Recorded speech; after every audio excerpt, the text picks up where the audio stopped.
So yun, may nag-home credit sa atin. Ayan. Sila sir, galing Mandaluyong yan. Ito yung nakuha nila.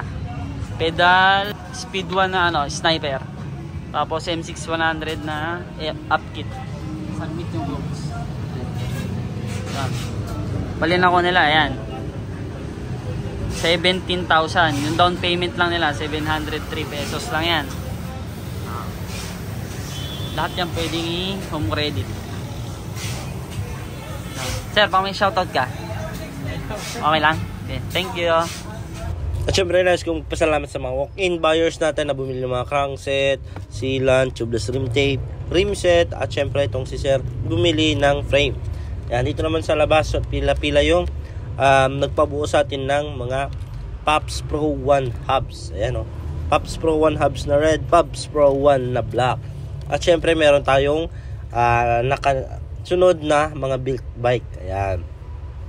Ayun no, kung gusto niyo mag-home credit, visit lang kayo dito sa shop namin. Ayan, kung may dating na kayong home credit, mura lang yung down payment nyo. Pwede kayo magpabuo ng bike dito, di kayo mga parts, kahit dalawang bike pa yan, couple bike, pwede. Basta ang maximum natin sa home credit is nasa 70,000. I-shout out mo siya dito. Ano yun? Yung pangalan niya? Apo yan.